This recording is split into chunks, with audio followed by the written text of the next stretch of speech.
Au psaume 133. Alors je pense que ça doit être l'un des plus courts psaumes de la Bible, mais je me suis intéressé pour plusieurs raisons.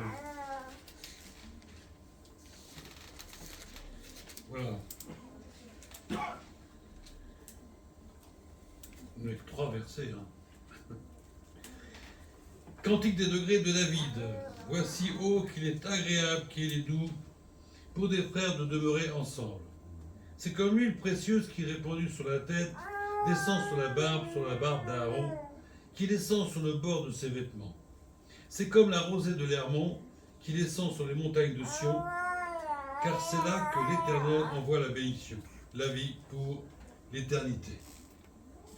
Alors donc ce cantique dit des degrés, vous démontez vers le mont Sion, donc vers le lieu où était bâti le temple à Jérusalem, fait partie d'une série ininterrompue de 15 psaumes.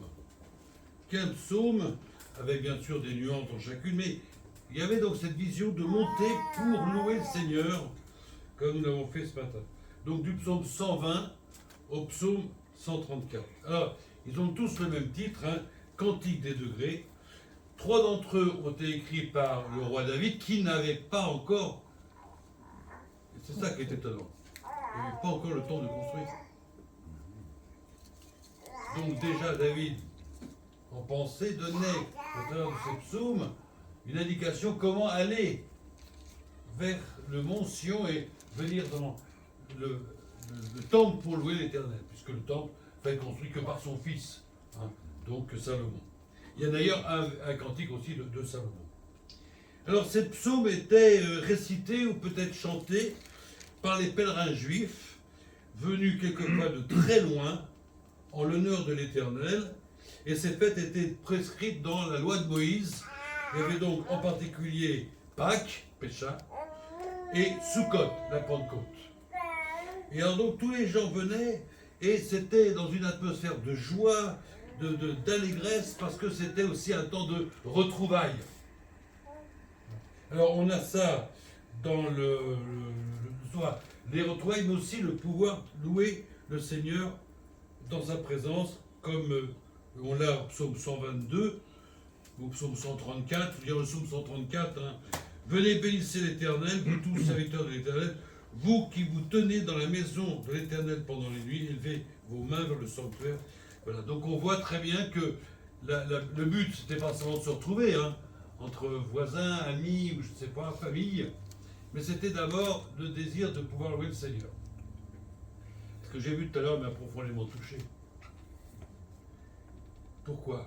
Parce que en réalité, nous sommes dans un conflit qui date depuis Adam et depuis Caïn et Abel. Ce conflit, c'est à qui va l'adoration. Et un chrétien écrit un livre qui s'appelle, il dit que c'est l'enjeu suprême de l'histoire de l'univers. À qui va l'adoration ? Et quand on regarde la Bible, et quand on regarde tous les événements, on s'aperçoit que Satan a toujours voulu soit retirer la gloire qui appartient à Dieu, il va même tenter le Christ. Si tu m'adores, je te donnerai la puissance sur les royaumes de la terre. Et il ne ment pas, c'est vrai, puisque c'est lui aujourd'hui qui dirige toutes choses. Qu'on le sache ou pas, c'est Satan qui a autorité sur toutes les nations. Donc il y a un conflit, et bien entendu, Satan va faire tout ce qu'il peut, soit pour détourner l'adoration qui revient à Dieu par le culte des saints, de Marie, de Allah, etc. C'est voulu. Tout dans la pensée de Satan, c'est cela. Et bien entendu, quand il y a des chrétiens qui adorent le vrai Dieu, il est dans une rage suprême, et c'est pour ça qu'il y a cette manière de faire du mal aux chrétiens. Voilà. Donc la persécution n'est pas gratuite. Sachez qu'il y a un conflit dans l'univers à qui va l'adoration. Et qu'à cause de ce conflit, eh bien, Satan persécute les vrais adorateurs, ou tout au moins ceux qui ont envie d'adorer le Seigneur.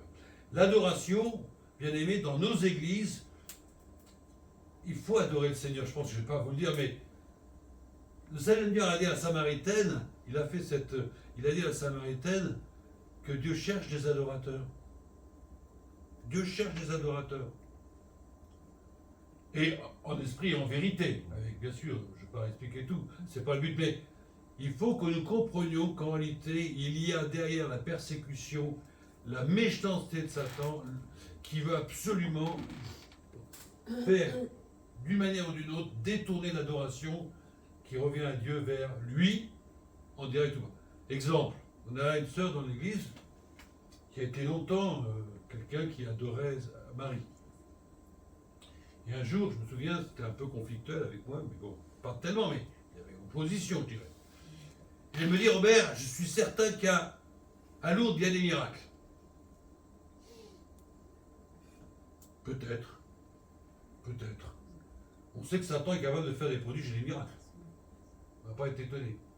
Mais je lui dis, mais dis-moi, quand il y a un miracle comme ça, la personne qui a été miraculée, ou ceux qui sont présents autour de cette personne, qu'est-ce qu'il faut? Ils adorent qui? Ben, Marie. Détournement, caractéristique d'adoration. Vous voyez? Si vous avez cette pensée-là, et que dans l'Église on a cette pensée, croyez-moi qu'on va prendre au sérieux notre rôle d'adorateur. Donc ici, je reviens à mon texte, on voit très bien que c'était le désir de ces personnes de venir adorer le Seigneur, et ils étaient tellement contents. Alors on sait que dans les évangiles, il y a deux exemples qui nous rapportent cette montée à Jérusalem. Dans Luc 2, 41, quand le Christ et sa famille va à Jérusalem, tous les ans ils allaient à Jérusalem. Il est écrit tous les ans pour la fête de Pâques. Et entre Jérusalem et Nazareth, il y avait quand même plus de 100 km. Il n'y avait pas de TGV, les routes n'étaient pas sûres. Hein. Vous connaissez l'histoire de Jéricho et du brigand. Enfin, des brigands. Et puis après, dans Acte 2-3, on a aussi la fête de la Pentecôte. Pour la Pentecôte, c'est pareil. Alors, je crois que j'avais noté, il y avait une quinzaine d'ethnies différentes. Et donc, c'est à ce moment-là que le Seigneur a permis que les apôtres parlent dans les langues maternelles de ces 15 personnes, enfin de 15 ethnies qui étaient présentes. Il y avait même des Arabes. Vous voyez déjà à l'époque. Voilà, vous n'avez pas la même vision qu'aujourd'hui. Et donc, au début de ce psaume 133, il y a une force qui se dégage. Voici. Oh, alors, oh, j'ai regardé ce que ça veut dire. C'est un superlatif dans la puissance. Hein. Voilà, c'est une interjection d'admiration qui renforce l'expression d'un sentiment. Voilà ce que dit Dico. Vous voyez, oh, oui. Oh, ce matin, je suis heureux, je vais adorer le Seigneur avec mes frères et sœurs. Oh, c'est super. Ouais. Bon, ça devrait être le cas. Bien. Et puis après, qu'il est bon. Alors, d'autres traductions. C'est plaisant, c'est excellent, d'une grande valeur, heureux, une bonne chose, un bienfait, un bonheur. Voilà. Combien il est bon, c'est un bonheur. C'est un bonheur. C'est agréable.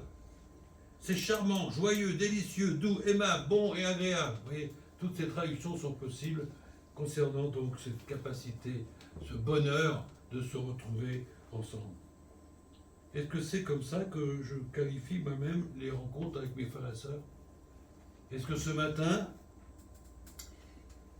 quand je suis venu ici, j'avais dans ma pensée que c'est bon, c'est agréable de se retrouver entre frères et sœurs pour le Seigneur?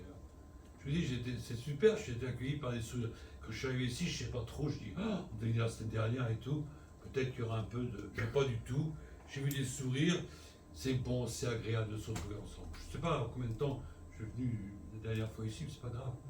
On se retrouve. Là, on n'est que quelques-uns, mais imaginez qu'on va tous se retrouver auprès du Seigneur.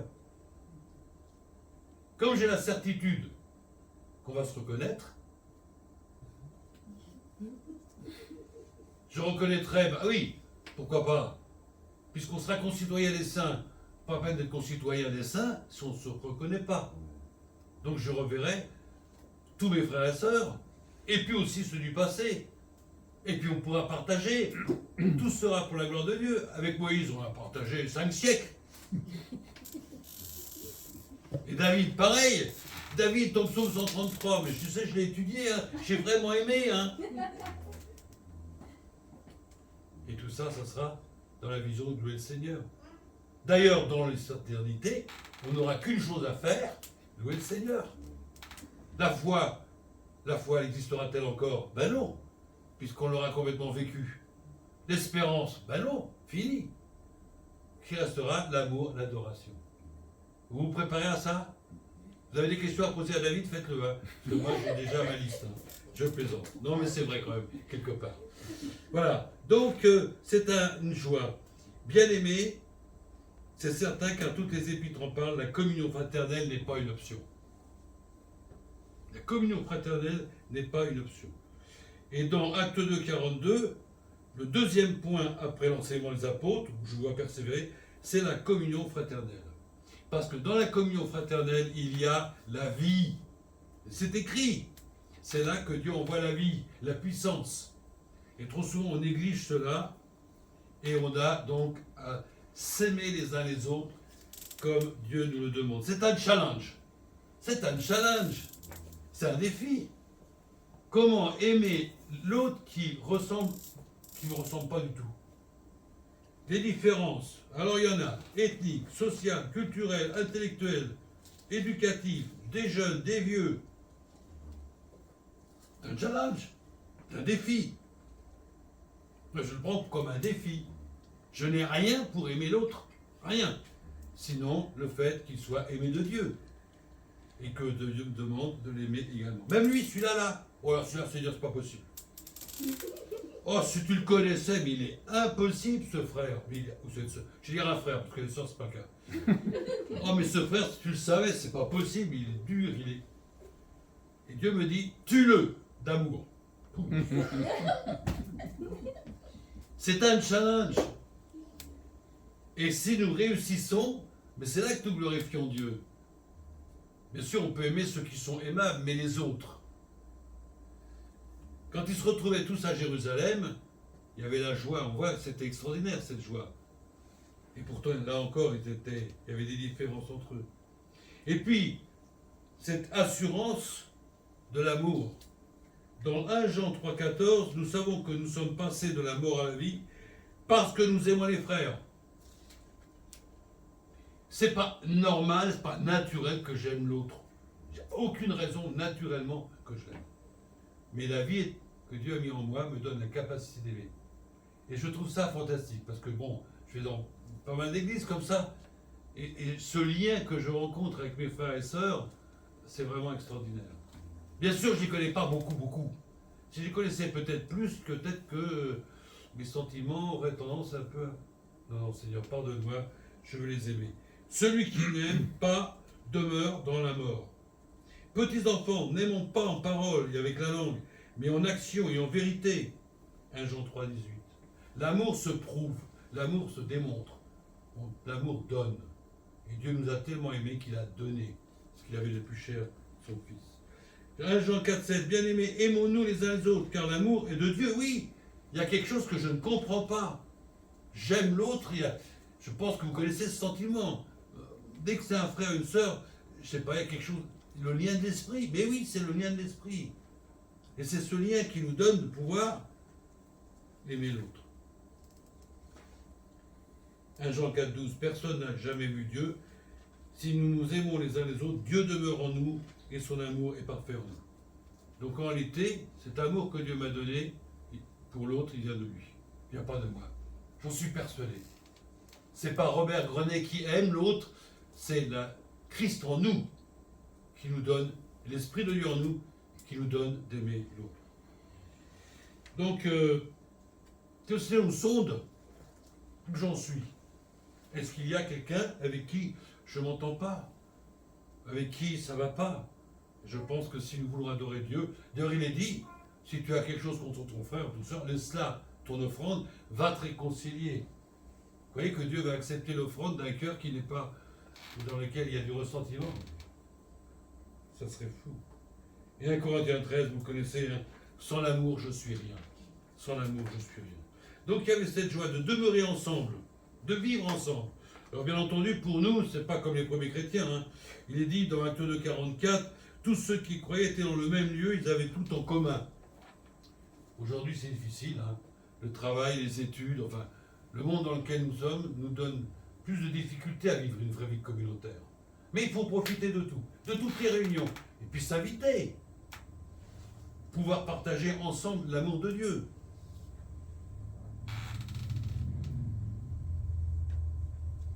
Appliquez-vous à garder l'unité d'esprit par le lien de la paix, car selon Éphésiens 4.3, car ce psaume se termine par cette affirmation, car c'est là que l'Éternel envoie la vie pour l'éternité.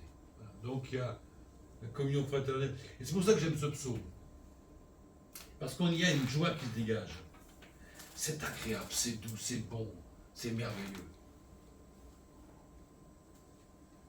Et puis, bon, d'abord, je pensais que nous devons baisser la tête, hein, car combien de fois nous avons eu cet humiliant manquement à cette unité qui nous est survenue pour des raisons diverses. Voilà. Donc, après, on va avoir quelque chose d'étonnant. C'est une comparaison du bonheur de la communion fraternelle à deux autres bonheurs que le peuple connaissait. Le premier, il est dit, c'est comme l'huile précieuse qui répandue sur la tête descend sur la barbe d'Aaron qui descend sur le bord de ses vêtements. Ma cadette, après, on les avait dit, et bien maintenant, il n'a plus qu'à aller se laver. Bon, effectivement, il y a profusion. Mais qu'est-ce que ça veut dire? Pourquoi il y avait un bonheur pareil à ce que l'huile soit versée sur la tête d'Aaron et que ça déborde comme ça? Alors il faut regarder un peu ce que veut dire la Bible à ce niveau-là. Il nous est dit qu'Aaron, donc le premier souverain sacrificateur, était donc le frère de Moïse. Vous le savez. Et ce sont eux qui, Aaron et Moïse, à qui Dieu avait dit, faites sortir du pays d'Égypte les enfants d'Israël. Cet exode voulu par le Seigneur était une libération de l'esclavage et des souffrances du peuple vécu en Égypte. Oh, ils n'étaient pas persécutés pour leur foi, mais parce que c'était une ethnie qui faisait peur, parce qu'ils se multipliaient tellement rapidement que les Égyptiens avaient peur qu'ils s'allient avec des ennemis et qu'ils les combattent. Ensuite, après avoir été libérés, il nous est dit que Aaron devint, selon le commandement du Seigneur, rapporté par Moïse, le souverain sacrificateur officiant dans le tabernacle qui va être construit dans le désert. Mais pour prendre ces fonctions, il y avait un ordre, une obligation, selon Exode 29.4, tu, Moïse, prendras l'huile d'onction, tu en répandras sur la tête et tu l'oindras. Ah, voilà l'origine du pourquoi, du comment. Il y avait cette joie de voir Aaron avec, et ensuite les sacrificateurs qui ont suivi, sur lesquels on versait de l'huile d'onction. Alors, le souverain sacrificateur avait pas mal de rôles dans la maison de Dieu, dans le tabernacle, mais le rôle principal, c'était le jour du Yom Kippour. Le jour du Yom Kippour, c'est-à-dire c'était le jour du grand pardon, le sacrificateur, le souverain sacrificateur, entrait dans le lieu très saint et mettait sur le couvercle de l'arche, qu'on appelle le propitiatoire, pour rendre propice, du sang pour ses péchés et pour les péchés du peuple. Et le peuple savait que si cela était respecté pendant un an, eh bien Dieu mettait, pas en oubli, mais quelque part un peu, quand même en oubli, les péchés du peuple. Dieu était propice au peuple. Mais c'était quelque chose d'extraordinaire pour le peuple, de savoir que Dieu, pendant toute cette année, d'année de Yom Kippour en Yom Kippour, il y avait la patience de Dieu. Donc le peuple n'était pas condamné pour son péché. Bien entendu, tout ça, c'était aussi l'ombre des choses à venir, donc le grand Yom Kippour que le Seigneur Jésus a fait pour nous. Donc pour le peuple, il faut comprendre cela, comme nous maintenant, de savoir que nous sommes plus condamnés pour nos péchés. Donc nous avons plus grand que Kohen Gadol, le souverain sacrificateur, nous avons le grand souverain sacrificateur. Et le Yom Kippour a eu lieu quand? À Pâques. À Pâques. Et d'ailleurs, une fois que le Christ a dit tout est accompli, le rideau du temple, qui séparait le lieu saint du lieu très saint, là justement, qu'une fois par an, le souverain sacrificateur pouvait entrer, eh bien c'est déchiré du haut jusqu'en bas. Tout est accompli. Donc pour nous, ça devrait être encore plus une occasion de joie. Ben oui, c'est normal. Pour eux, c'était une grande occasion de joie, puisqu'ils comparaient cette joie de se retrouver à cette joie de l'huile qui était versée sur le front du sacrificateur, du grand sacrificateur. Mais pour nous, nous avons beaucoup plus. Mais je me suis dit quand même, pourquoi c'est une grande joie pour eux? Parce que Dieu mettait la patience. Dieu était propice. Comprenez? Dieu était propice. D'année en année, comme ça. Oui, Christ est le grand souverain sacrificateur, bien supérieur dans sa personne et dans son œuvre à Aaron, et nous devrions d'autant plus nous réjouir d'avoir en Christ le plein et définitif pardon, selon Hébreux 9.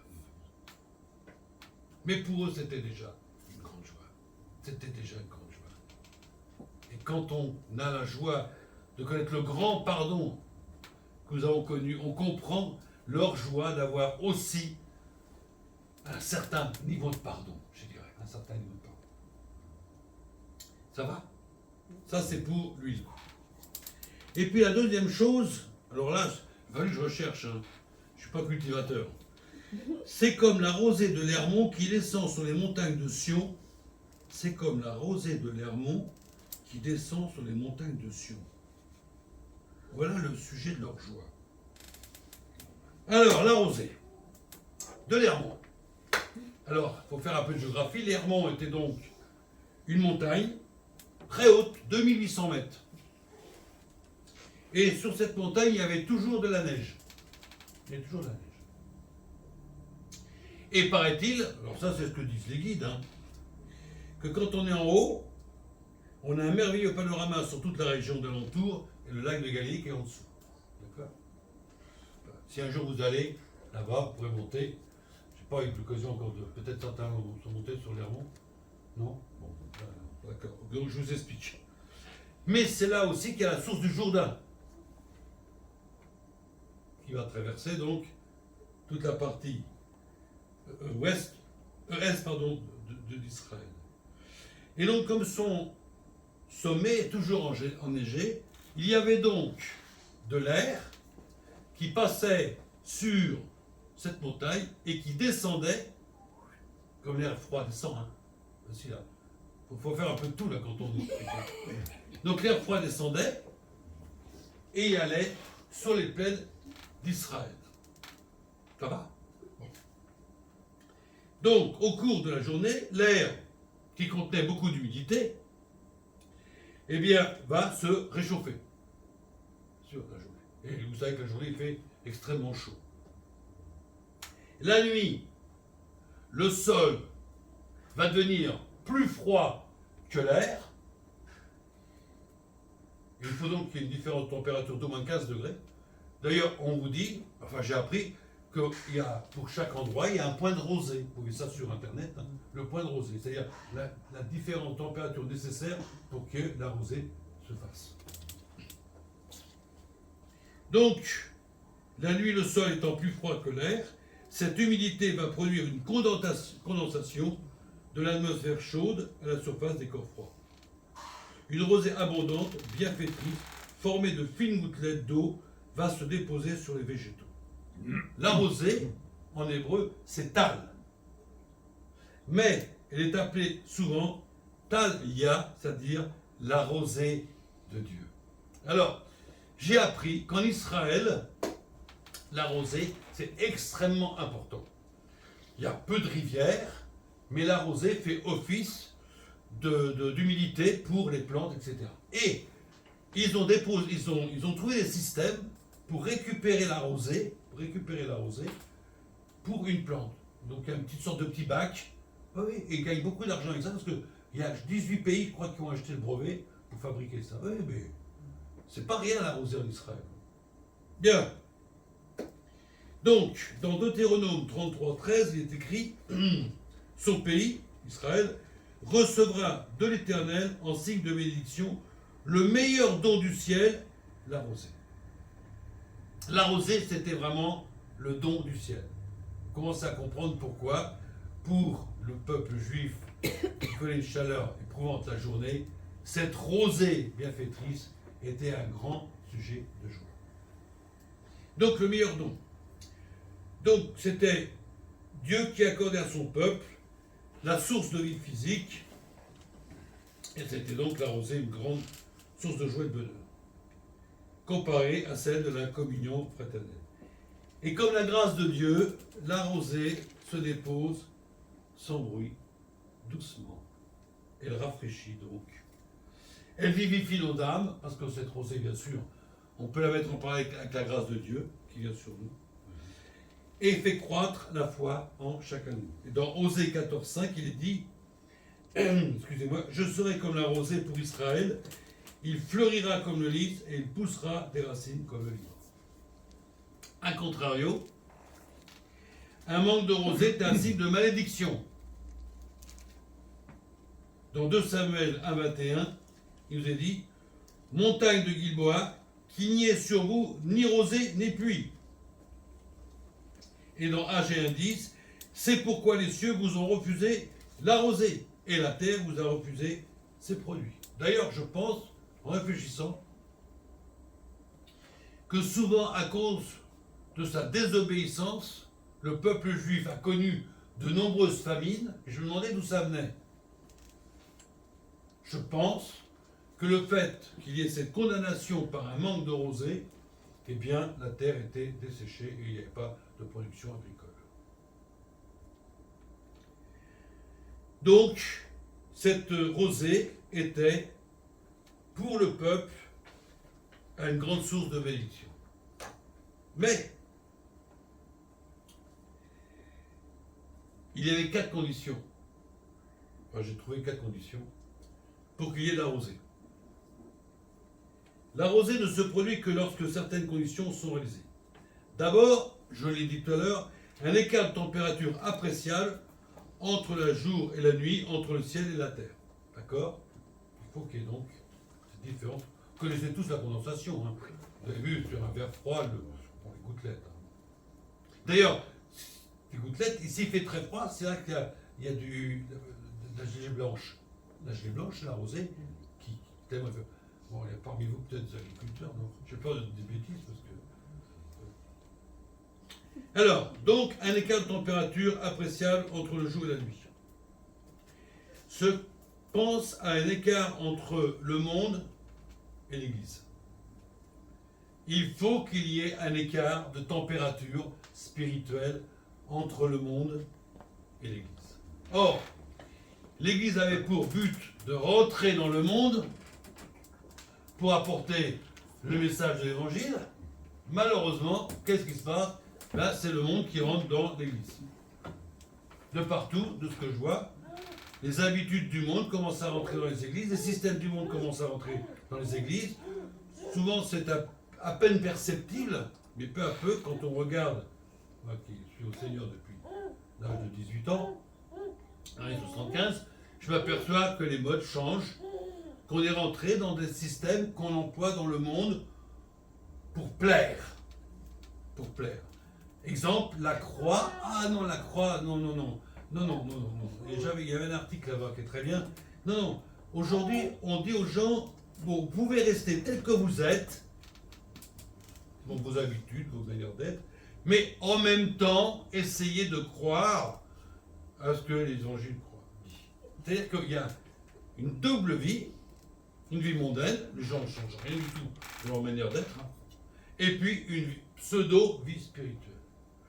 Et tout va être, je vois très bien par exemple la relation entre les bergers de l'église et les frères et sœurs de l'église. Ça a complètement changé.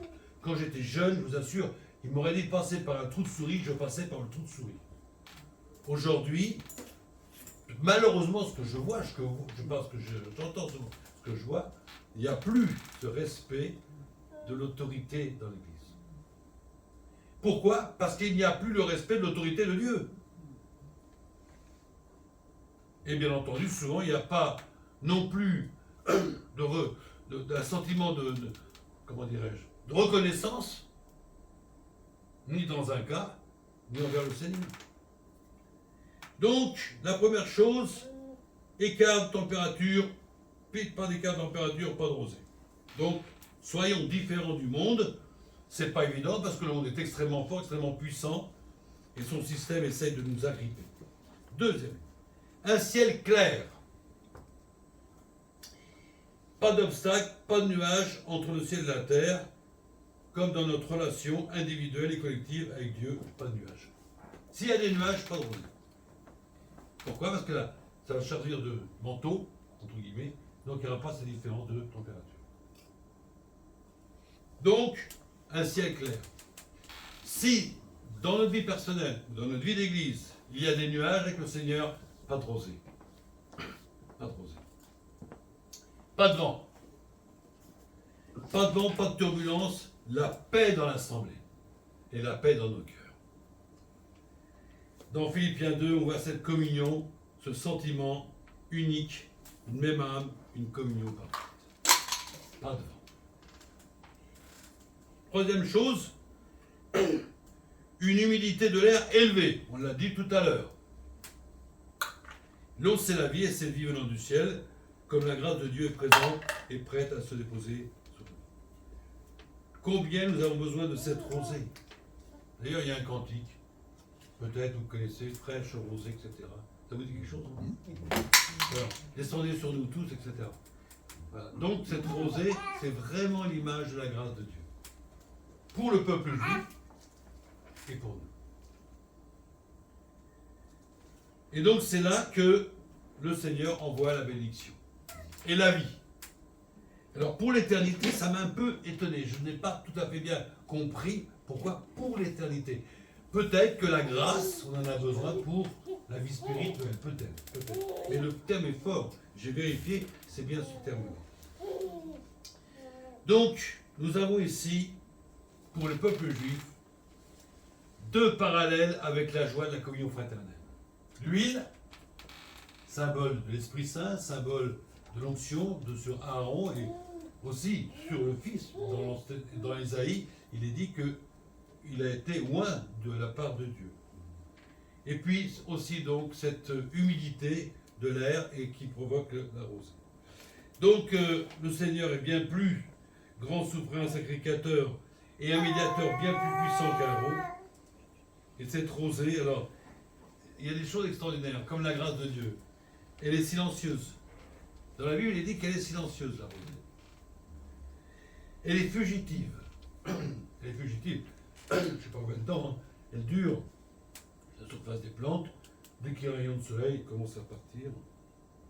Elle enrichit, elle fertilise. Dans Genèse 27, enfin, il y a plein de passages dans la parole de Dieu, si vous cherchez, qui nous parlent de la rosée et de ses bénédictions. Donc, on a vu que le plus important, bien entendu, c'était cette communion fraternelle, qui avait comme parallèle donc, ces deux aspects. Pardon, l'enjeu de taille. L'enjeu de taille. L'enjeu est vraiment important. Mais c'est dans ces conditions réalisées que le Seigneur envoie la bénédiction. La vie pour l'éternité. C'est plus que de lui déposer sur la tête d'Aaron et la rosée qui sont des exemples physiques et temporels. Tout l'enjeu est donc spirituel. Je terminerai par deux versets. 2 Corinthiens 13, 11. C'est un encouragement. Au reste, frères, soyez dans la joie, perfectionnez-vous, consolez-vous, ayez un même sentiment, vivez en paix, et, on pourra ajouter alors, le Dieu d'amour et de paix sera avec vous. Dieu n'est pas obligé d'habiter l'assemblée. Je souhaite de tout cœur qu'il soit au milieu de vous, être chic, bien entendu. Mais ce n'est pas l'obligation. Hein. Je pense qu'il y a un beau bâtiment, un super pasteur. Non. Non. Les conditions, on l'a vu comme pour la rosée, Soyez dans la joie. Perfectionnez-vous, ce désir d'avancer dans la foi. Consolez-vous. J'entends que parmi nous, il y a des personnes que vous allez consoler. Qu'est-ce qui va les consoler? La famille, qui souvent ne comprend rien du tout à notre attitude. Si ce n'est pas le frère et la soeur qui console, qui va le faire? Ayez un même sentiment. C'est pas évident. C'est aussi nous. La rosée arrive. Vivez en paix. Ah, merci. J'avais un gros chat. Vivez en paix. Ah, ça va mieux. Et le Dieu d'amour et de paix sera avec vous. Je lis souvent ce verset pour bien comprendre qu'il y a un intérêt énorme et une manière d'être aussi si nous voulons que le Seigneur soit au milieu de nous. Rappelez-vous Éphèse,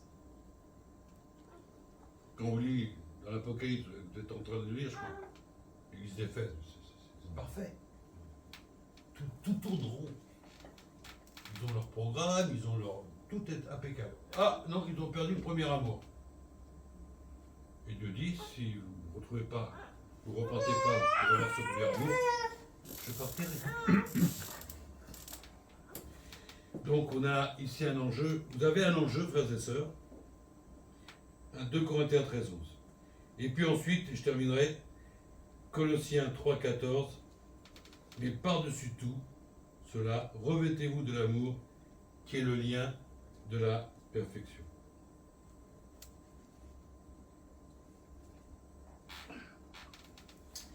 Seigneur, merci pour ta parole. Merci pour ce psaume qui nous montre la grâce qu'il y a à être ton enfant et à se retrouver avec d'autres enfants de Dieu.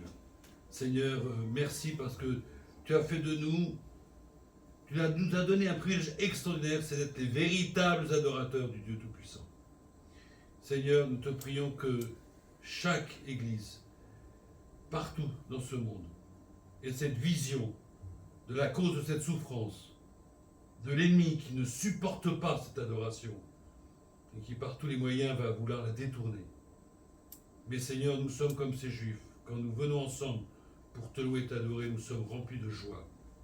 Et nous sommes remplis de joie parce que nous pensons à Christ, le souverain sacrificateur, qui a donné sa vie pour nous. Et puis aussi à cette rosée qui est la grâce de Dieu, qui descend sur nous tous pour nous faire du bien. Seigneur, donne-nous d'aimer toujours davantage ta parole. Donne-nous de vouloir la comprendre. Donne-nous de vouloir être des chercheurs pour mieux te connaître, pas simplement pour notre tête, mais aussi pour notre cœur. Que ta grâce soit sur chacun de nous. Au nom du Seigneur Jésus.